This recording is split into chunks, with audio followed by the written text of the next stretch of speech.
The BBC News, it speaketh truth unto the nation.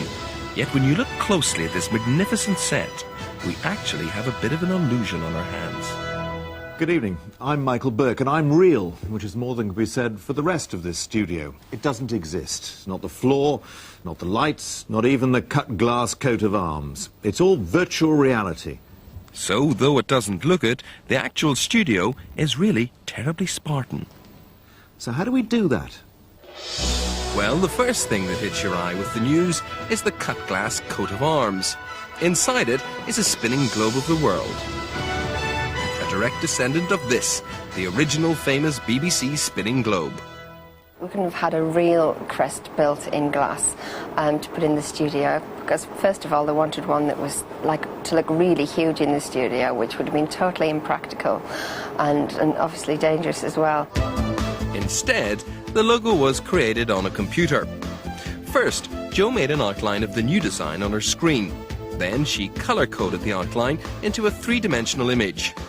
Lastly, she created the glass look, adding reflections so it looked like the real thing. With the coat of arms in place, the famous curved desk was added by computer. Then it was just a question of switching on the lights. Yes, these were done on the computer too, every lamp, bulb and bracket.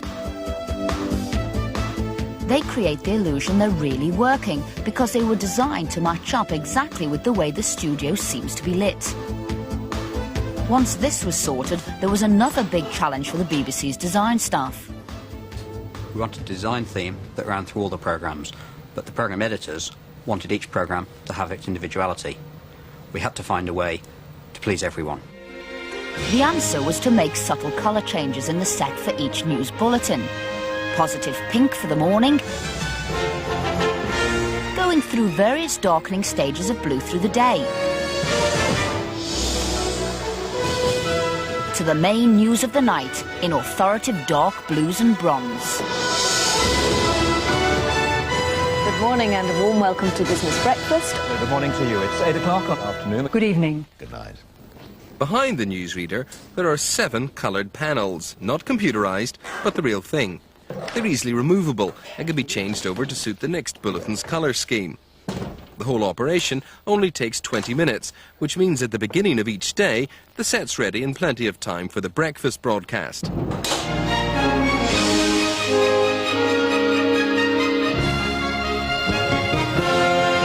Morning from Sally and Mitz, 7 o'clock. Next, a really important job, making the newscaster fit into the computerised background. How do they do that?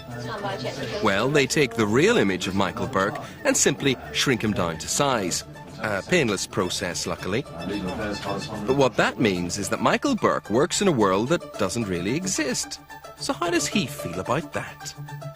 Well, there's one thing you must make sure that you don't do, and that's make gestures or go like that, because you kind of disappear. And that's what I mustn't do, and the people there mustn't have finger trouble with the buttons, because I could be disappeared, just like that, into thin air, and come back again.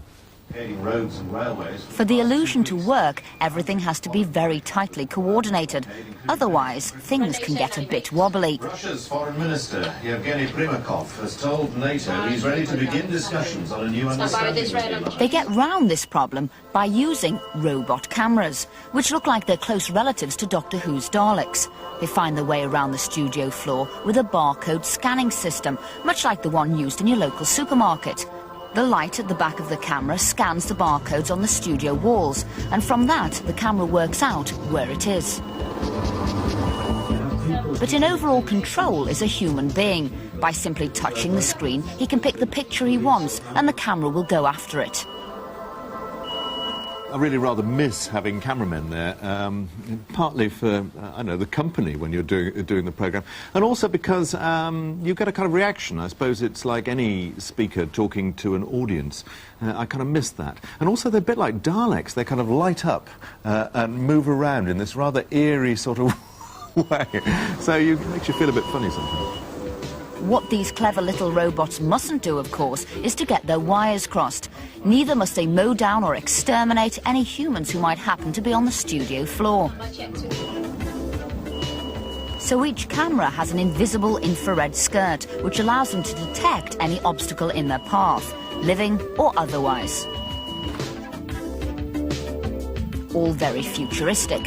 But what's next? That's a very, very interesting question. We started this some 3.5 years ago. Since then, we've taken it a long way already. Where do we take it ultimately? Well, that's limited by a number of things. Technology, money, of course, but the real limit is the imagination. And it's not just the BBC News studio that's an electronic illusion. Other productions are going the same way, with sets completely designed on computer. Fantastic backgrounds and robotic cameras can put actors and presenters in an exciting three-dimensional world of their own. And maybe Michael Burke had better watch out, because at this rate, it won't be long before the B-boffins are serving up computer-generated newsreaders. And if I was asked to create a news presenter on the computer, I'd have him looking like George Clooney if I could. The main news tonight. But until that day comes, our familiar BBC faces will do the job just fine. So that's how we do that.